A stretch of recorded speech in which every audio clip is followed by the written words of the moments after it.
Well, now we did a bit more on what was the Four Noble Truths when we talked about how you would express what suffering is and how we cause it for young people. And I thought a little bit more explanation on our on our eightfold path. And this is it's a journey, which what life is. And I thought I'd go a little deeper into it to help you go. When we talk about one is having right views, and to me, the right view is believing that the noble truth, the four truths, are the beginning to the path of enlightenment. Now, enlightenment means an awareness of self, awareness of um, my role in life. What is my role? Why am I here? Second one is right thought. Right thought means to let go of the desire for more and not get angry or hang others. Now that getting, not wanting more, boy, that's not easy. I tell you that's not easy. I have to work on that on a daily basis. Um,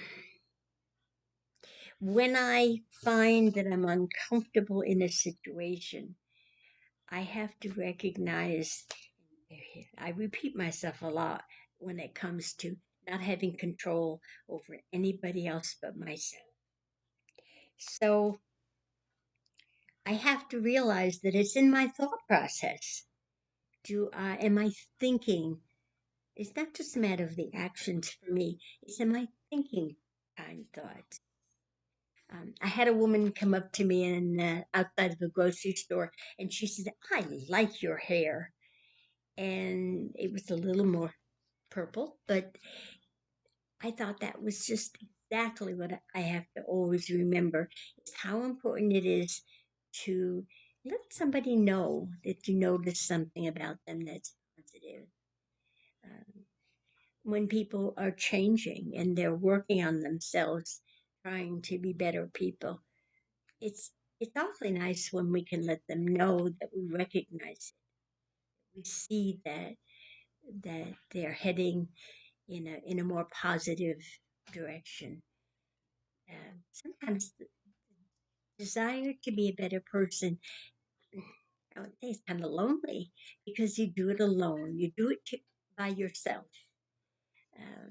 You might share it with a best friend, but I don't think anybody that's not going through it understands what it's like to really be on that particular path, and also to recognize that sometimes when we see that we're going in the wrong direction, that we can change that.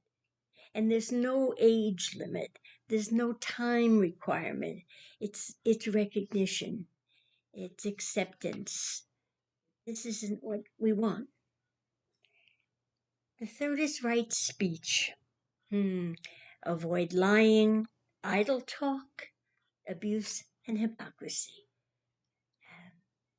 You know, that saying in the Bible that says, "Let ye among with you without sin cast the first stone."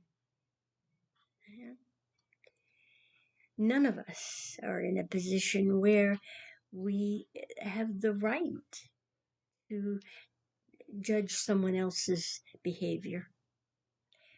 We can think about it sometimes. We can't do anything about it. So if we can, maybe that's when that mantra that I send out, may you be happy. May you find peace and joy. May you be healthy in mind and body. It's that mind. We can't change what's going on in someone else's mind. They are carrying with them whatever it is that they were brought up with or what their parents were lacking. And very much that gets passed on. So judgment is not acceptable. Right behavior. not to destroy any life, not to steal, not to commit adultery. Now these are Buddhist responses. This is interpretation by those people who listened to him talk about what he had discovered through the act of meditation and self-awareness and self-study. What he had discovered would relieve him of the suffering that he himself was causing. He was a person, he was a man, a wealthy man who gave all that up because he thought there were answers that he might be able to help people find. And when he found them, he passed them on, which was very nice of him. Right effort. All right. That's a constant. Constant practice in the right direction. Okay. And sometimes the path gets crooked. Sometimes we go the wrong way. And the nice thing is that at any time we want, if we admit this is so, we can change it. You could just like that actively say, I am not going to do this again. I am not going to think that way. It doesn't make me happy. It doesn't do any good. It doesn't change anything, but it affects me as a person, as a good person I want to be. So that's important to know. Being faithful in our relationships, very important. When I make a commitment to my husband, when I married him and said I would be his wife till death do us part, we kind of go beyond that. So forever and ever. And there's no way that I could consider someone else in his place. He's my partner. He's my gift that I take very seriously. So I think it's interesting. There's another one in here that I don't even know if it's in here or not. If not, I'll add it. Okay. So um, we have constant practice, right effort. Constant practice in the right direction. We look backwards sometimes and we see where we've come from. We can't do anything about it. We can look back, but we don't want to go back. I can't undo the mistakes I made. I can admit them.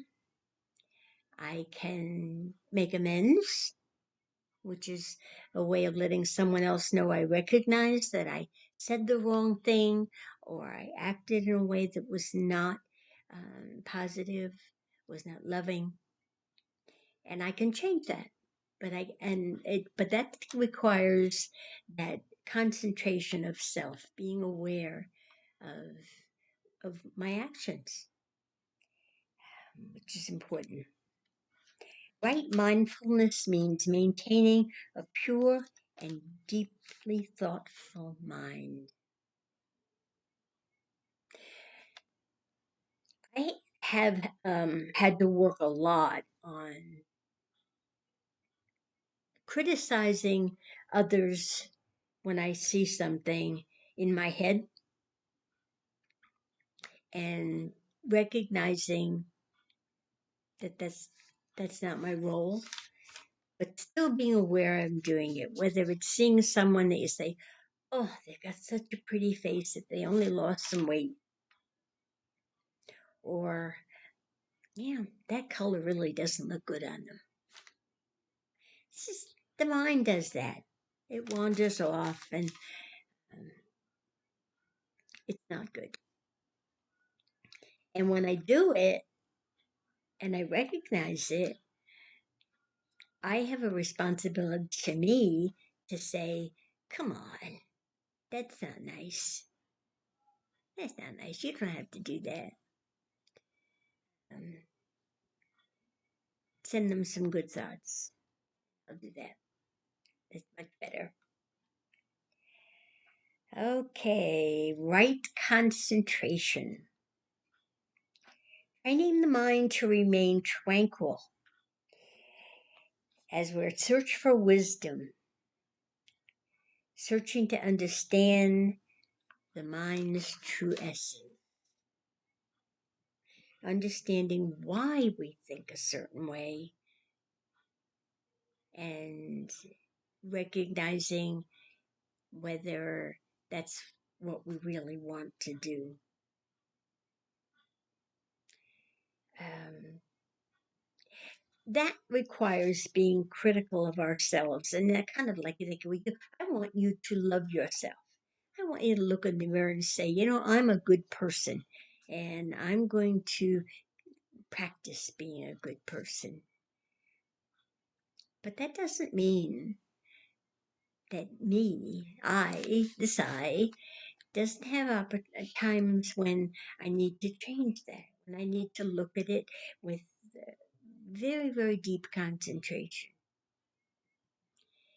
And not I'm not getting angry at myself for being a human being and thinking in a way that is not the way I want to be.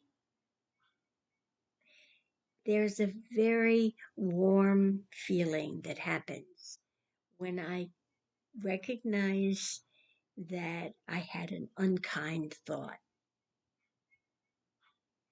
Because if I recognize it, I can do something about it. You can't change my thinking, and I can't change yours. So I have to concentrate on that. Meditation helps a lot. The simple act of breathing and being aware that this breath is all I have, and I'm going to make the most of it.